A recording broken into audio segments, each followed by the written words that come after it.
Oh, Miss Arian, alam mo ngayon, di ba, ano ang event? Open house natin ngayon. Mabuti, alam mo. Kasi nga, ngayon, yung time na maraming pupunta dito ng mga kliyente. So, ibig sabihin, ang i-entertainin mo ng mga kliyente is yung mga mayayaman. Mahalata naman, di ba, sa pananamit nila kung mapera sila. Bakang mayayaman lang. Eh, di ba hindi naman tinuro ni Madam na mag-base tayo sa itsurahan nila, kung anong pananamit nila. Alam mo, hindi ka talaga nag-iisip, no? Tinuturuan na nga kita ng technique paano ka makakota. Kasi yung mga records mo, ni isa, hindi ka makakota-kota. Tingnan mo ko. O ngayon, malapit na akong kumota. Kasi ang tina-target ko, yung mayayaman. Alam mo ba, sa isang buwan, ang nakukuha ko, 5 million. O, ikaw, 0? Buti lang ba? Eh, hindi pa ako kasi sinuswerte. Baka hindi ko pa panahon, kaya ganun. Eh kasi naman, ang tigas ang ulo mo. Lagi mong ini-entertain lahat ng mga pumapasok, eh wala naman yung kwentang lahat na yan. Basta, ang sinabi ko sa'yo ha, yung mga maaayos, yun yung entertainin mo. O tulad nito, hi sir, good morning po. Good morning po, sir. Condominium unit? Naghahanap po kayo? Ilang bedroom po ba? 1 bedroom, 2 bedroom, 3 bedrooms? Hoy, manahimik ka. Eh, Ako mag-entertain yan. Talaga? Sasalo ka? sige po. Ganda dito. Ay, Ay, hello ma'am. Good morning po. Naghahanap po ba kayo ng unit? po. Oo, naghahanap ako. Ilang bedroom po ba kailangan nyo? Available kami 1, 2, 3 bedroom. Excuse me? Ako yung una yung tinatanong, di ba? Tapos ngayon, tatalong kayo dito sa... Di ko alam kung saan galing yan. Kutong lupa na yan. Ay, exactly sir. Pasensya na po kayo ha. Oh, Arian, nakita mo? Ganyan ba ang pagtrato mo sa taong malinis tingnan, mukhang mayaman mabango? Kesa dito, sa mukhang taga saan ka ba ha? Tingnan mo yung balat mo, pasunog na. Tapos yung damit mo, saan ka galing? Nigeria? Excuse me, miss. May batayan pala kayo dito na kung anong pananamit na pwede para pumasok sa open house nyo? Ay, ma'am, wala naman po. Meron. Anytime, everyone's Meron. welcome po, di ba? Walang welcome dito, basta mahihirap. Ikaw, ang kapal naman ng mukha mo, pupunta ka dito, nakakahiya. Alam mo, yung dala mo dito, ang baho, nangangamoy. Lahat ng mga customers namin, mga kliyente na katulad ni sir na mabango, aalis na dahil sa'yo. Mawawalan pa kami ng kliyente. Miss Eden, lahat naman ang pupunta dito sa open house is customer, di ba? So, dapat treat natin sila na maayos, pare-parehas. Sandali nga! Kanina pa ako dito, ang iingay nyo, kailangan ko ng condominium, 5 units yung kailangan kong ma-check. Ikaw, huwag ka masyadong dumikit sa akin. Amoy isda ka pa. Alam mo yung galunggong? Eh, galing po kasi ako pala. Ayun nga, sana naligo ka naman muna bago ka pumunta dito. Sir, pasensya na po ha. Ikaw, Arian, ha? Ako mag-i-entertain sa lahat ng mga mayayaman. Ikaw, yung mga katulad niya, yan yung aasikasuhin mo. Total naman, pareho kayo ng level. Oh, tutur mo? Sige, para naman makaranas siya paano maka-experience ng open house, di ba? Baka hindi niya alam kung ano yung mga tinitingnan dito. Pero, bantayan mo, baka magnakaw yan, ha? Grabe ka naman, baka naman hindi. Tsaka, wala naman sa pananamit yan eh. Minsan, nasa kapal ng bulsa yan. Sige na, ito mo na si sir kasi nagiinit na yung ulo. Yan, may pera yan. Wala yung pera. Sige, samahan mo na yan kasi kay sir ako pupunta. Sir, dito ka po sa akin. Sir, this way po. Para po makita niyo mga amenities natin. Bilis na. Ma'am, tara na po ma'am. Tour ko na po kayo. Pagpasensya nyo na kanina. Sige, walang problema, tara. Ma'am, ano po? Nagustuhan niyo po ba yung mga pinakita ko kanina sa inyo sa showroom? At mabanggit ko lang din po, tong real estate namin, kami po may pinakamalaking cut. Unlike po sa ibang mga competitor. Kitang-kita ko nga naman, Miss Arian. Tsaka yung surveillance dito, 24/7. So, safe yung family mo. Very nice, very nice. So, dahil dyan, mapapakuha ko ng mga 5 unit. Okay na ba yun? 5 unit? Oo, kasi Seryoso po ba kayo? seryoso ako. Para saan niyo po ba gagamitin? Bakit po kailangan? Gusto ko lang bigyan yung mga pamangkin ko. Ah. Pero, gusto ko yung magkakatabi, Opo. Mm-mm. Marami namang available slot na magkakatabi po. Maganda yan. Isa pa, hinanda ko na talaga tong 10 million. Dinala ko na para bayaran ko na agad, fully paid. Grabe naman po, ma'am. Di ko po na-expect na mag-fully paid kayo talaga, cash. Cash na cash to.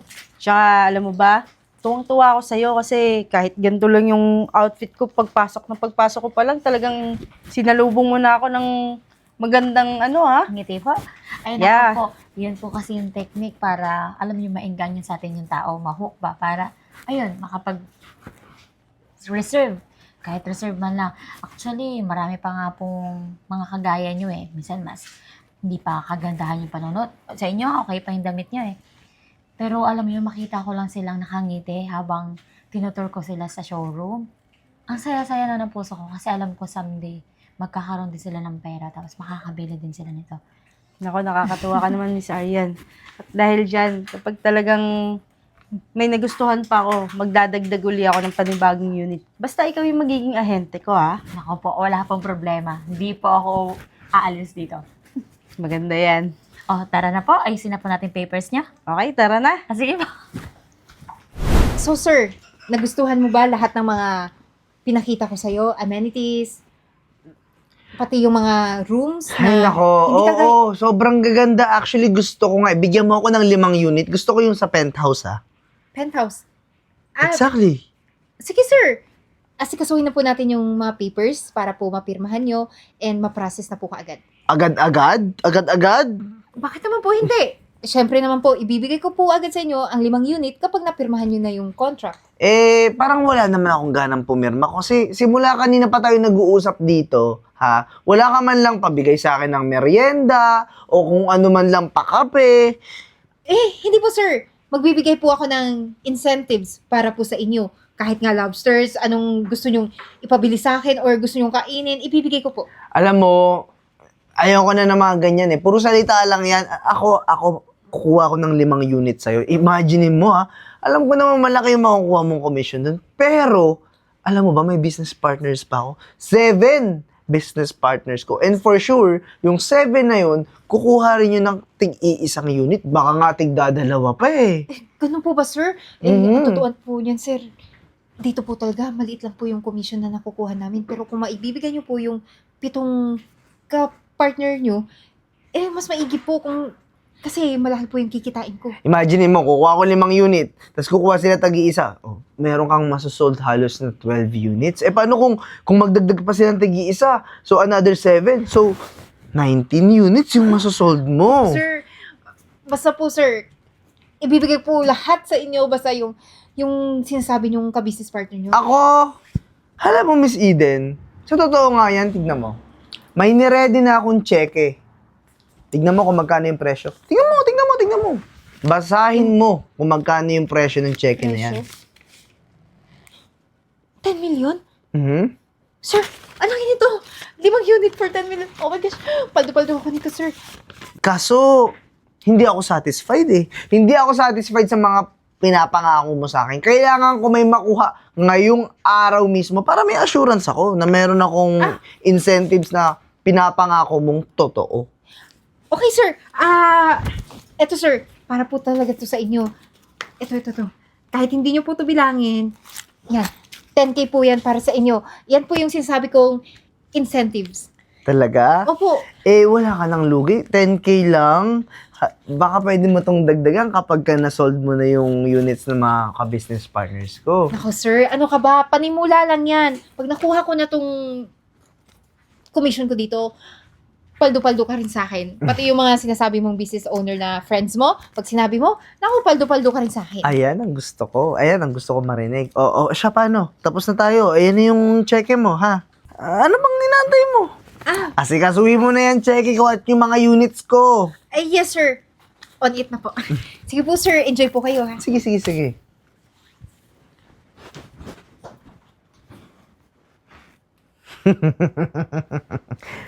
Paldo na naman si Renz. Tatanga-tanga.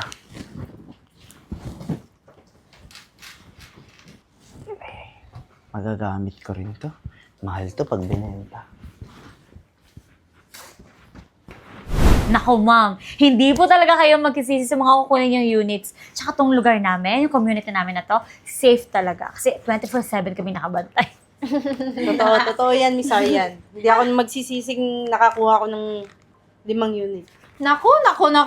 Nagsasayang ng effort, ng oras, dyan sa isang mahirap.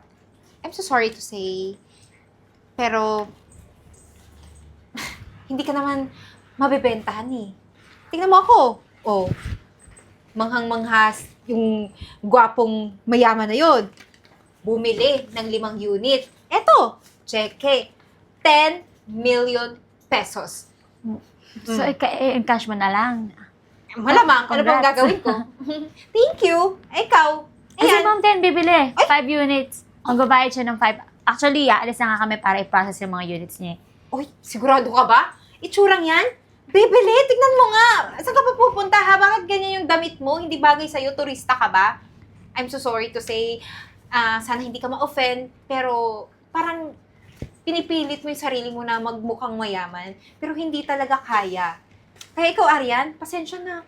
Wala kang kota ngayon. Ako, 10 million. Oh my gosh, magkano ang aking kota dito? Ito nga eh. Pay to the order of Mr. Ano? Mr. Kupal? Ha? Ha? May ganong pangalan? May ganun pangalan? Wait lang. Double check mo muna yung check mo. Teka lang. Nascam yata ako. Ayan na. Kupal? Mr. Kupal? Ikaw kasi, ano? Hindi ito maaari. Binigyan ko pa naman siya ng 10,000 incentives. Anong gagawin ko? Inasikaso mo ng maigi? Tama ba? Sobrang kwela mo nga kanina nung inaasikaso mo eh. Yan yung napapala mo. Sa itsura ko, may issue ka. O, ngayon, scam ka. Ikaw kasi masyado kang bibase sa itsura ng mga client eh. Masyado kang nagtitiwala. Di mo alam, nakakabulag yan. Tignan mo ano nangyari. Ang sayang 10,000 mo. Bakit ikaw? Quits lang tayo, no? Wala din ka namang benta. Eh, punta na kami head office. Magpa-process na kami ng binili. Magpa-process na kami, cash to. Actually, ano pong laman ng bag niyo, ma'am? Pera to. Puro cash. 5 unit lang yan. Dadagdagan ko pa yan pag nagustuhan ko. Ma'am, yung iba po, kahit sa akin ka na po bumili, para lang makakuta ako. Ay, nako, wag na. Okay na ako kay Miss Arian. Magaling to mag-assist. Tsaka si Miss Gina, yung boss Boss niyo, namin. Apo. sanggang dikit ko yon. Kaya ire-report kita dahil ganyan ka mag-assist ng customer na hindi maayos yung pananamit. Ma'am, pasensya na po. Sorry na po. Huwag niyo po akong isumbong kay Ma'am Jane na baka mawalan po akong trabaho. Okay lang yan. Marami nang mga na-applyan dyan eh. Okay lang yan. Kaya mo na Una yan. na kami din ha. Ayusin ko pa yung mga units ni ma'am. Bye! Kuya Arian! Hoy! Sayang yung 10K ko. Alam, paldo na ako. Pinatawag ko kayong dalawa para linawin kung sino ang may kagagawan. Bakit nakarating sa akin na may kliyente kayong nilait, binasihan nyo lang ang pananamit? Ma'am, kasi ma'am, totoo naman ma'am dugyot siya tingnan, mukhang basura, kaya natrato ko siyang ganun. Pasensya na po, sorry. Ikaw ang may gawa. Alam mo ba kung magkano ang share nun dito sa kumpanya? Ma'am, hindi po. Actually po, sinabihan ko na rin po si Eden eh, na dapat lahat ng kliyente tratuhin ng pantay-pantay. Pero kasi turo niya po sa akin, dapat daw po ang bigyan ng atensyon yung mga mukhang mayayaman. Mukhang mayayaman. Hindi basihan ng pananamit sa pagkatao ng tao. Sorry nga po, ma'am. Inaamin ko naman, mali ko po yun. Nasaan na po ba siya? Baka pwede pong mag-sorry na lang ako sa kanya. Po, baka po pwedeng humingi na lang ng apology. Hindi pwede yung ganun, ha? Paano kung tanggalin niya yung share niya rito sa kumpanya? Ma'am, sorry po talaga. Hindi ko na po uulitin. Talagang hindi na mauulit. Dahil sa oras na to, ha? Wala ka ng trabaho. Ma'am! Bakit naman po? Magsusorry na lang po nga ako. Huwag niyo na po akong bigyan ng problema na mawalan ng trabaho. Sorry? Hindi batang musmus yung kausap natin. Pagkatapos ng pag-uusap namin, alam kong galit siya.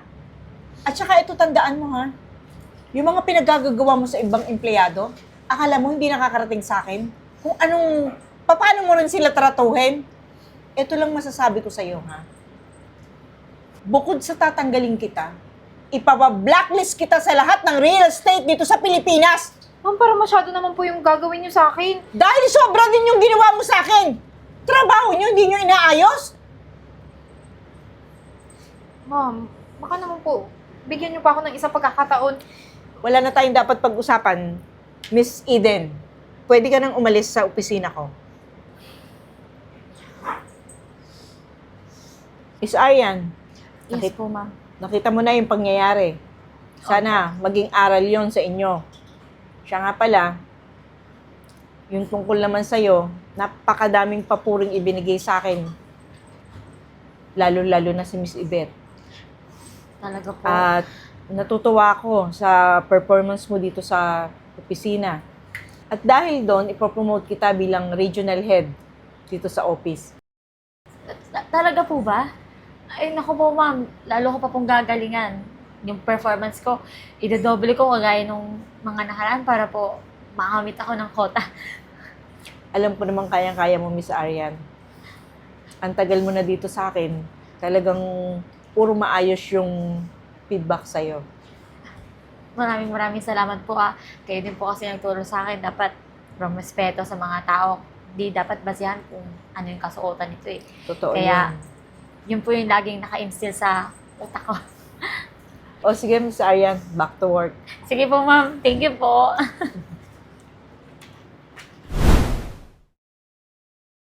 Okay, papasukin mo na. Ay, excuse me po. Yes? Arian, Eden?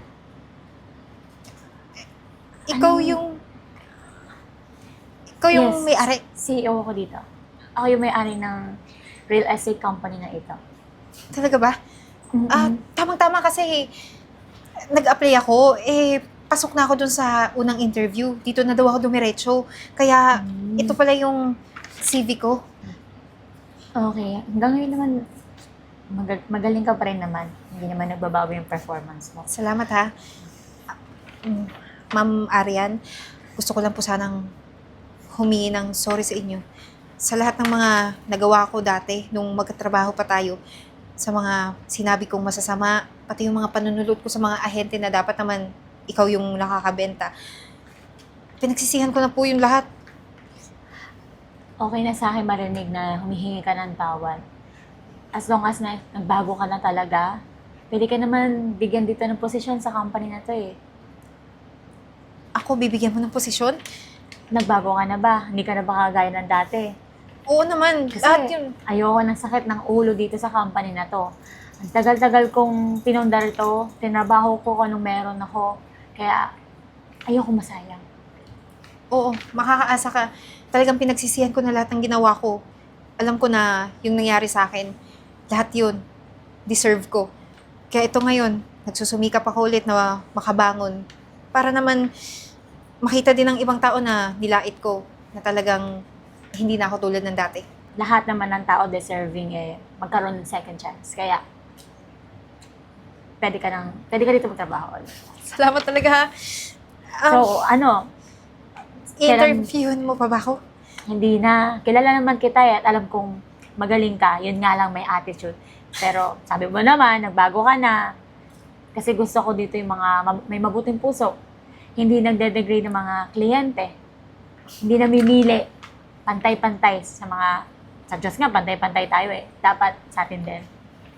Start ka na bukas? Bukas na agad? Oo. O sige, Congrats. thank you ha, Ma'am Arian. Wala yun. Makakaasa po kayo na babalik ako dito bukas. Okay. Gusto ko 101% yung bibigay mo sa trabaho. Okay? Yes po. Thank you po ulit.